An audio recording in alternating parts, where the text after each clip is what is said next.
Something Wicked This Way Comes by Ray Bradbury. Bury? Bradberries. This book is what I read. I picked up this book after seeing a couple of recommendations for it. It was not exactly what I was expecting, but it was kind of exactly what I was expecting. It is described as scary, or I've even found it under a horror list.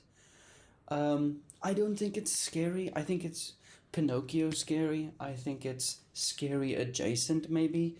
I think it's sinister. And of course, that's subjective. Everybody finds different things scary. I think it can be philosophically scary if you delve very deep into it. But the book itself, no. I think if you're old enough to read and understand the prose, then you're old enough to not really be creeped out by this book. There's a gentle creepiness or uneasiness to it, but that's about it. So I was definitely misled. I was preparing for a scary book.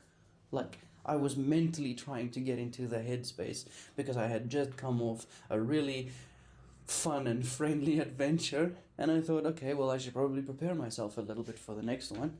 But it wasn't scary. It kind of was a fun and friendly adventure, just with a little bit of, color to it. Quick premise, I will get into spoilers a little bit later, but a quick premise of this: two boys in a small town, a mysterious carnival comes to town, and it brings secrets and dark things. The carnival is obviously a center point of the story, and yeah, it's a good story. I think in the beginning I didn't love it necessarily, but when I gave it more time and I had sort of adjusted to his writing style, then I understood it, and I think I appreciated it a little bit more. And like I said, I think I was worried in the beginning that the prose would go over my head, because I really do have caveman brain. I really do have I want the author to tell me, like, if the man is angry, I want the author to tell me, hey, the man is angry. So in the beginning I was worried a little bit that the prose would go over my head, and it didn't, which was surprising to me. It's very much while you're reading, or at least this was my experience, and it might just be because I have stone head, but while I was reading it, I'm thinking to myself, hey, yo, Brad, listen, Brad, what are you talking about, Brad? What is this? What are these words, Brad? These words don't go together, Brad. But as soon as you finish a paragraph, as soon as you finish a page, you know exactly what's going on. You've got this beautiful picture painted on your head. On your head? In your head. Maybe on your head. So what some authors do is they give you a meal. They give you a cooked meal, and they say, here you go, dear reader, enjoy the meal. You know what Bradbury does? Bradbury front kicks you into a kitchen full of ingredients, and he says, there you go, have fun. Here's all the ingredients, but you do the cooking, my guy. And it's a very fun experience. It is a slow burn. You're definitely not going to rush through this book. You're not going to be sweating and on the edge of your seat. It's very lyrical. It's very poetic. It's very slow. It's very atmospheric. But I think that's the point. You're spending a lot of time soaking in the atmosphere. And the atmosphere is very autumn. It's very Halloween-y. Nostalgic, I suppose, and there's a creepiness to it. So that is the vibe. That's the atmosphere of it, and it's by no means super exciting. There are exciting parts. There are claustrophobic parts. There are, parts where you're a little bit like, ooh, what's gonna happen? But for the most part, you're reading for the experience, and I think that's exactly what this book is. It's an experience. What to expect from this book, and maybe I'll give the spoiler warning now, just for in case I say something that might be a little spoilery. If you're afraid of spoilers, you have been warned, and also don't be afraid. Spoilers can't hurt you. But I also hate them. This is Atmosphere first, characters second, plot third. That is what you're gonna get. It is about creating a feeling, introducing characters that live in that feeling, and then, like, third most important is what the things that those characters are actually doing. It's not a fast-paced horror novel. Some of the things that I think the book does well is obviously the beautiful writing, the very lyrical, poetic writing. The atmosphere is great, and then the ideas surrounding growing older and time, I suppose, the passage of time. And this is a very much a crucial point in the book, is the passage of time, where some people want to go back in time. You know, a lot of people want, well, I think everyone wants a second shot at something. They want a second chance at something. They want to go back and try something again, or go back and relive a certain time of their life. Other people want to move quicker. They want to pass time. They want to grow a little bit older. They want to move through a certain phase of time. And that's the lure of the carnival. That's what the carnival offers you. It has this carousel in the center that acts as the ride that you get on. And if it goes forward, then so does your time. And if it goes backwards, then you become younger. So we follow the two main characters, Jim and Will. Will Holloway, Jim Nightshade. By the way, Jim Nightshade, what a cool name. Hello, name of my future children. Jim and Nightshade. Jim is sort of the risk taker. He's the one that's sort of tempted to get on this carousel and to grow a little bit older. He's excited for things to come. He is risk. He is adventure. He is maybe taking chances, kind of thing. He is curiosity. He seems to think that if he can just be a little bit older, the world will unlock so many different things, so many cool new things will unlock for him. And I think when you're younger, you can relate to that to some degree.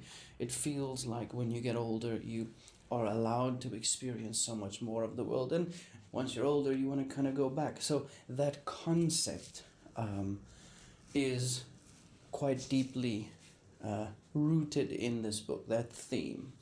And then on the other hand, we have Will, and Will is innocence. Will is caution. Will wants to live in the moment. Will just wants to enjoy right now. He doesn't want his best buddy Jim to go ahead and get older without him. You're not going to want to hang out with me, bro. Now you're older and we can't do all these cool things together anymore. Like, let's just be kids. Strangely mature for his age. It also explores themes of fear and sort of innocence and mistakes made. We also are introduced to Charles, and my personal favorite character is Charles Holloway.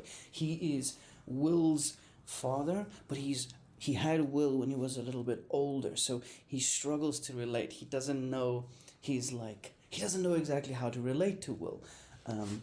He's a little bit older, he's slower, and he's soft as well.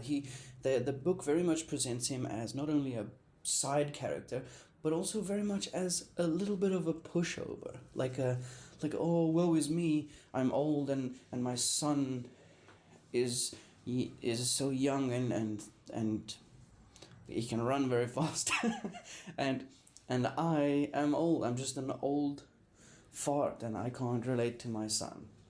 Woe is me, I'm a pushover, I'm gonna go clean the library, because I think that's what he does. He's a janitor in the library. But then later on in the story, as he becomes more important, he goes from Charles Holloway, the pushover, the sad dad, and he becomes this like kicking down doors. I'm Charles Holloway, and then he's like, yeah, he becomes the hero, like kind of the hero of the story, and he becomes a badass. And to me, he's the main character. To me, he's the best character, or he was my favorite. He had my favorite arc, I guess. He's sort of the safety that Will and Jim find. And then there are other characters in the book.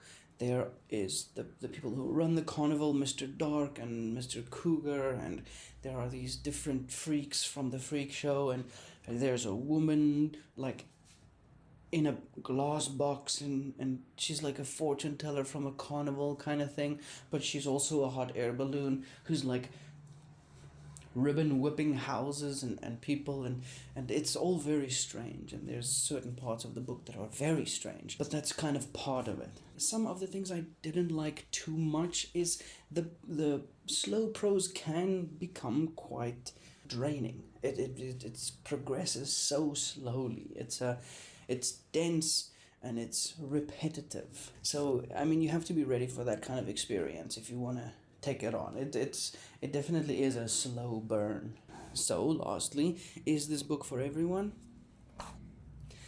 No, I don't think so. I don't think it's for everyone. I think certain people will appreciate it more. However, that being said, once I read a couple of pages, I didn't think I would enjoy it. And I kind of felt like I had to push my way through it, and I was slogging through it. But I did enjoy it, and I did find an appreciation for that literary style. So that's something. I think if you're someone who reads simple, straightforward, fast-paced books, and you want to get into something that's a little bit more lyrical and a little bit more, I guess, quote unquote, difficult to read, then this might be a good stepping stone. It might be a good first attempt. And if you just want to see the beauty of what vague words can can create, then it's definitely for you. And it's very mood setting. I will say something about the immersion in this book. I was not aware of how immersed I would be in this book.